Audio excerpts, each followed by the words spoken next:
नमस्कार दोस्तों, हमारे TI स्टोरीज यूट्यूब चैनल पर आपका स्वागत है। दोस्तों, आज हम आपको सुनाने जा रहे हैं पंचतंत्र की कहानियाँ। पंचतंत्र की हमारी पहली कहानी है संगीतमय गधा। एक गांव में एक धोबी बसता था। उसके पास एक गधा था जिसका नाम मोती था। धोबी बहुत ही कंजूस था और वह मोती को ठीक से खाना भी नहीं देता था, बल्कि उसे अकेले बाहर जाने के लिए भेज देता था। इसके कारण मोती बहुत ही दुर्बल हो गया था। एक दिन जब धोबी ने उसे चारा खाने के लिए बाहर छोड़ दिया तो मोती ने दूर के जंगल में अपनी यात्रा जारी की। वहां जंगल में एक गीदड़ से मिला। गीदड़ ने पूछा, मोती भैया, तुम इतने कमजोर क्यों हो? तो मोती ने उत्तर दिया, मेरे से पूरा दिन काम करवाया जाता है और मुझे खाने के लिए कुछ नहीं दिया जाता है, इसलिए मुझे भूख लगती है और मुझे खोज करके खाने के लिए जंगल में जाना पड़ता है। इसके कारण मैं बहुत ही कमजोर हो गया हूँ। गधे की बात सुनकर गीदड़ ने कहा, मैं तुम्हें एक सलाह देता हूँ जिससे तुम बहुत ही स्वस्थ और बलशाली हो सकते हो। गीदड़ ने कहा, यहाँ पास ही एक बड़ी बाग है जिसमें हरी भरी सब्जियां और फल उगते हैं। मैंने बाग में पहुँचने का एक छुपा रास्ता बना रखा है जिससे मैं हर रात जाकर सब्जियों और फलों का आनंद लेता हूँ, इसीलिए मैं बिल्कुल स्वस्थ हूँ। गीदड़ की बात सुनकर मोती ने तय किया कि वह उसके साथ जाएगा। फिर गीदड़ और मोती बाग की ओर बढ़ने लगे। जब वे बाग में पहुंचे तो मोती को उनकी आंखों के सामने अनगिनत फल और सब्जियां दिखाई दिए और उसकी खुशबू आ रही थी।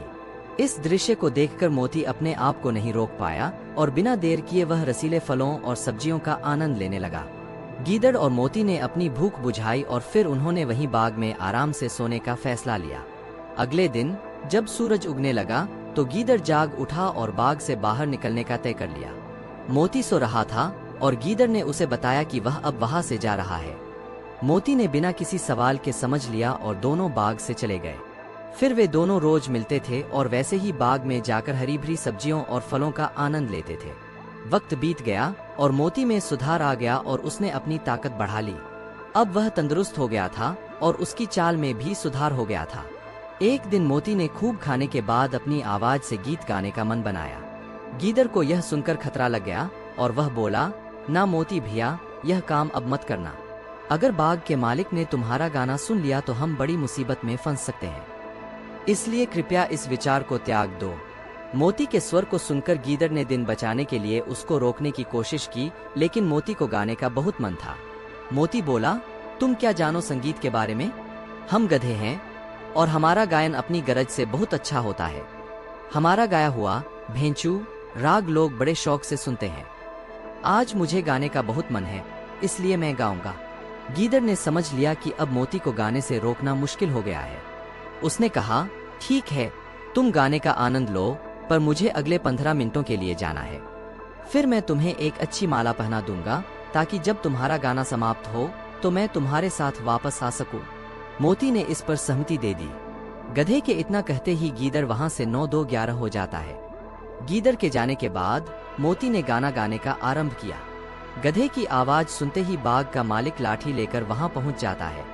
वहां गधे को देख बाग का मालिक कहता है कि अब समझ आया कि तू ही है जो मेरे बाग को रोज चर के चला जाता है। आज मैं तुझे नहीं छोड़ूंगा। इतना कहते ही बाग मालिक लाठी से गधे की खूब जमकर पिटाई करता है। बाग के मालिक की पिटाई से गधा अधमरा हो जाता है और बेहोश होकर जमीन पर गिर जाता है। इस संगीत में गधा कहानी से हमें यह सीखने को मिलता है कि अगर कोई हमारे लिए कुछ बेहतरीन सलाह देता है तो हमें उसे मान लेना चाहिए। कभी कभी हालात ऐसे हो जाते हैं कि दूसरों की बात न मानने से हम मुसीबत में पड़ सकते हैं। सीख, इस संगीत में गधा कहानी से हमें यह सीखने को मिलता है कि अगर कोई हमारे लिए कुछ बेहतरीन सलाह देता है तो हमें उसे मान लेना चाहिए। कभी कभी हालात ऐसे हो जाते हैं कि दूसरों की बात न मानने से हम मुसीबत में पड़ सकते हैं। तो दोस्तों, यह कहानी आपको कैसी लगी कमेंट्स में जरूर बताएं। पंचतंत्र की हमारी दूसरी कहानी है लालची मिठाई वाला। दिमपुर गांव में रामू नाम का हलवाई रहता था। वह खूब बढ़िया और स्वादिष्ट मिठाइयां बनाने के लिए जाना जाता था। इसी वजह से उसकी दुकान पूरे गांव में मशहूर थी। पूरा गांव उसी की दुकान से मिठाई खरीदता था। वह और उसकी पत्नी मिलकर शुद्ध देसी घी में मिठाई बनाते थे। इससे मिठाइयां काफी अच्छी और स्वादिष्ट बनती थीं। हर रोज शाम होते होते उसकी सारी मिठाइयां बिक जाती थीं और वह अच्छा मुनाफा भी कमा लेता था। मिठाइयों से जैसे ही आमदनी बढ़ने लगी, रामू के मन में और पैसा कमाने का लालच आने लग गया।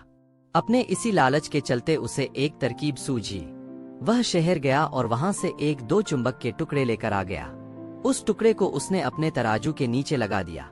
इसके बाद एक नया ग्राहक आया जिसने रामू के पास से 1 किलो जलेबी खरीदी। इस बार तराजू में चुंबक लगाने की वजह से राम को अधिक मुनाफा हुआ। उसने अपनी इस तरकीब के बारे में अपनी पत्नी को भी बताया, लेकिन उसकी पत्नी को रामू की यह चालाकी अच्छी नहीं लगी। उसने रामू को समझाया कि उसे अपने ग्राहकों के साथ इस तरह की धोखेबाजी नहीं करनी चाहिए, लेकिन रामू ने अपनी पत्नी की बात बिल्कुल भी नहीं सुनी। वो हर रोज तराजू के नीचे चुंबक लगाकर अपने ग्राहकों को धोखा देने लगा। इससे उसका मुनाफा बढ़कर कई गुना अधिक हो गया। इससे रामू को काफी खुशी हुई। एक दिन रामू की दुकान पर रवि नाम का एक नया लड़का आया। उसने रामू से 2 किलो जलेबी खरीदी। रामू ने इसे भी चुंबक लगे तराजू से तोलकर जलेबी दे दी।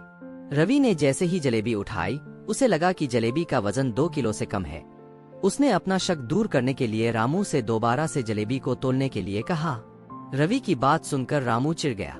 उसने कहा, मेरे पास इतना फालतू समय नहीं है कि मैं बार बार तुम्हारी जलेबी ही तोलता रहूं। इतना कहकर उसने रवि को वहां से जाने के लिए कह दिया। रामू मिठाई वाले की बात सुनने के बाद रवि जलेबी लेकर वहां से चला गया। वह एक दूसरी दुकान पर गया और वहां बैठे मिठाई वाले से अपनी जलेबी तोलने के लिए कहा। जब दूसरे दुकानदार ने जलेबी तोली तो जलेबी सिर्फ 1.5 किलो ही निकली। अब उसका शक यकीन में बदल गया था। उसे पता चल गया कि रामू मिठाई वाले के तराजू में कुछ गड़बड़ है। अब उसने तराजू की गड़बड़ को सबके सामने लाने के लिए खुद एक तराजू खरीद लिया और उसे ले जाकर रामू मिठाई वाले के दुकान के पास ही रख दिया। फिर रवि अपने सभी गांव के लोगों को वहां पर इकट्ठा करने में लग गया। जैसे ही लोगों की थोड़ी भीड़ बढ़ने लगी तो उसने गांव के लोगों को कहा कि आज मैं आप सभी लोगों को एक जादू दिखाऊंगा। यह जादू देखने के लिए बस आप लोगों को रामू मिठाई वाले से खरीदा गया सामान एक बार इस तराजू में तोलना होगा। तब आप लोग देखेंगे कि कैसे रामू मिठाई वाले के तराजू में तोली गई मिठाइयाँ इस दूसरे तराजू में अपने आप ही कम हो जाती है।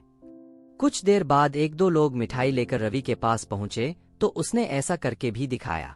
इसके बाद रामू के दुकान से जिसने भी मिठाई खरीदी थी, सभी ने रवि के तराजू में तोलकर देखा तो सबकी मिठाइयाँ 250 ग्राम से लेकर आधा किलो तक कम निकली। यह सब देखकर लोगों को काफी हैरानी हुई। अपनी दुकान के पास ही यह सब होता देख राम मिठाई वाला रवि से झगड़ा करने लगा।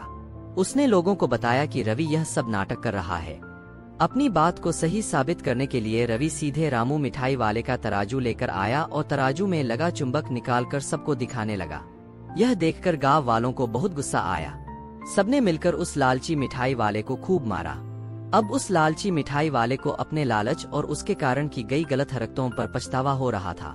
उसने अपने गांव के सभी लोगों से माफी मांगी और वादा भी किया कि भविष्य में वे ऐसी कोई भी जालसाजी नहीं करेगा। रामू की इस धोखेबाजी से पूरा गांव नाराज था, इसलिए लोगों ने उसकी दुकान में जाना काफी कम कर दिया। इधर रामू के पास पछताने के अलावा कुछ और नहीं बचा, क्योंकि वो पूरे गांव वालों का भरोसा खो चुका था। इस कहानी से हमें सीख मिलती है कि कभी भी लालच नहीं करना चाहिए। हमेशा ईमानदारी के साथ अपना काम करने से ही इंसान का नाम होता है। लालच के चलते भले ही कुछ समय के लिए अच्छा फायदा हो, लेकिन इससे इज्जत और आत्मसम्मान दोनों कम हो जाते हैं। लालच बुरी बला है। तो दोस्तों, आपको यह कहानी कैसी लगी कमेंट्स में जरूर बताएं। पंचतंत्र की तीसरी कहानी है बोलने वाली गुफा। एक शेर था जो जंगल के एक निश्चित हिस्से पर शासन करता था। एक दिन भोजन की तलाश में जंगल में घूमने के बाद वह एक भी जानवर का शिकार नहीं कर सका। लगभग सूर्यास्त हो चुका था और शेर बहुत भूखा होने के बावजूद वापस लौटने लगा। रास्ते में उसने एक बड़ी गुफा देखी और मन ही मन सोचा, यह अवश्य है कि इस बड़ी गुफा में कोई जानवर रहता होगा।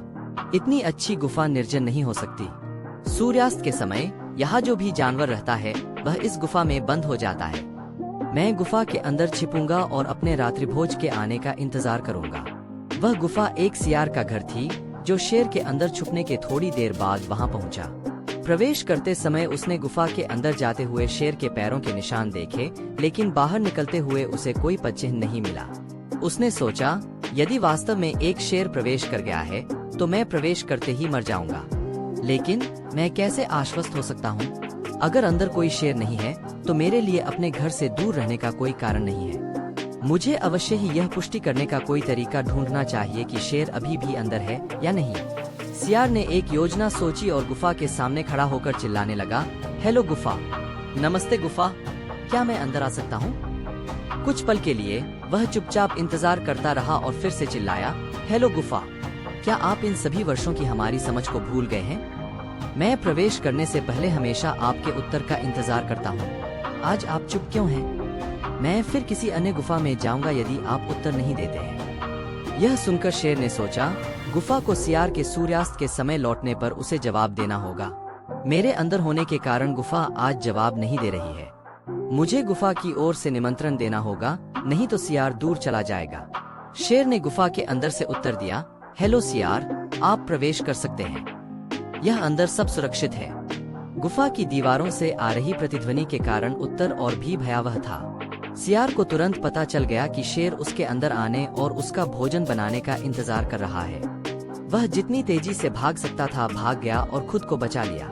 सीख, इस सियार की तरह हमें मुश्किल समय में खुद को विनाश से बचाने के लिए अपनी युक्ति का प्रयोग करना चाहिए। तो दोस्तों, आपको यह कहानी कैसी लगी कमेंट्स में जरूर बताएं। पंचतंत्र की चौथी कहानी है हाथी और चूहों का राजा। एक गांव था जो तेज भूकंप से तबाह हो गया था। घर और सड़कें टूट जाने के कारण ग्रामीणों ने गांव छोड़कर कहीं और बस जाना शुरू कर दिया। टूटने के बावजूद इस गांव के खाली घर बड़ी संख्या में चूहों का घर बन गए थे।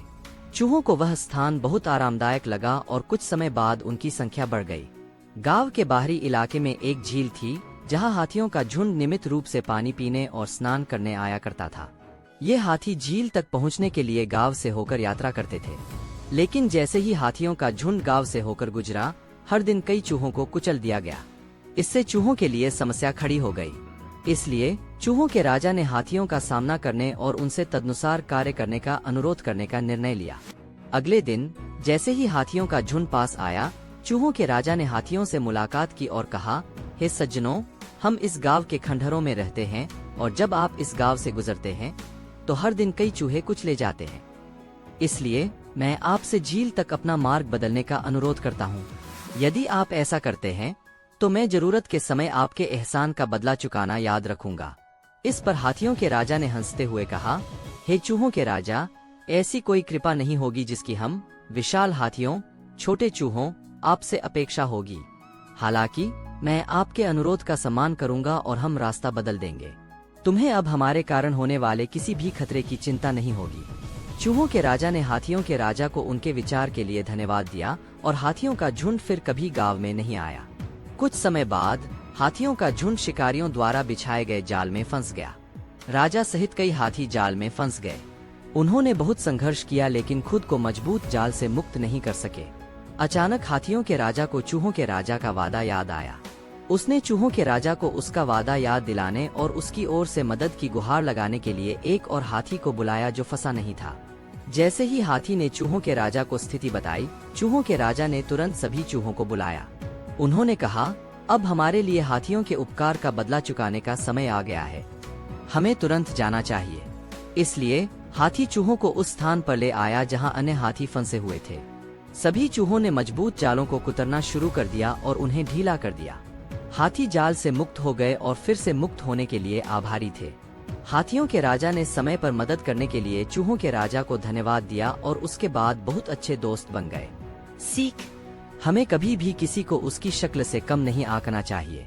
तो दोस्तों, आपको यह कहानी कैसी लगी कमेंट्स में जरूर बताएं। पंचतंत्र की पांचवी कहानी है कछुआ और दो हंस। एक झील में एक कछुआ रहता था जिसके दो हंस अच्छे दोस्त थे। वे तीनों प्रतिदिन सूर्यास्त के समय लौटने से पहले झील के किनारे मिलते थे और कहानियों का आदान प्रदान करते थे। उन तीनों को एक दूसरे की कंपनी से आनंद मिलता था। एक साल बारिश नहीं हुई और झील सूखने लगी। हंस झील के गिरते जलस्तर से चिंतित हो गए और कछुए से बोले, तुम इस झील में जीवित नहीं रह पाओगे। झील का सारा पानी जल्द ही सूख जाएगा। कछुए को समस्या का एहसास था, अब यहाँ रहना वाकई मुश्किल है। प्रिय दोस्तों, कृपया एक वैकल्पिक झील की तलाश करें जो पानी से भरी हो।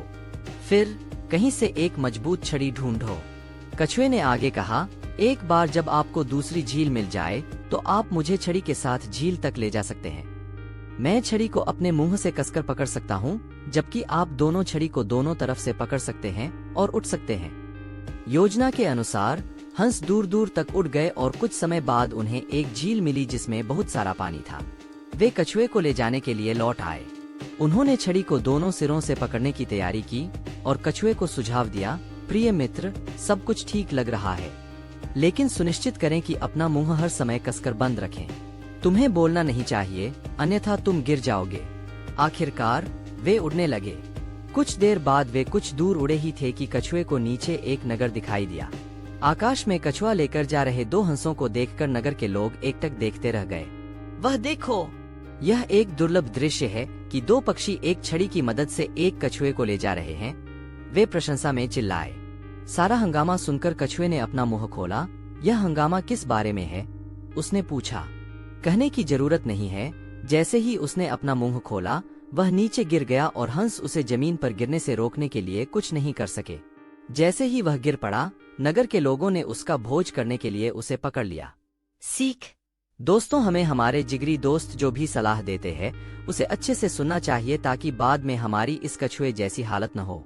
तो दोस्तों, आपको यह कहानियाँ कैसी लगी कमेंट्स में जरूर बताएं और आपको कैसी कहानियाँ पसंद है यह भी कमेंट्स में जरूर बताएं। मिलते हैं नई कहानी के साथ।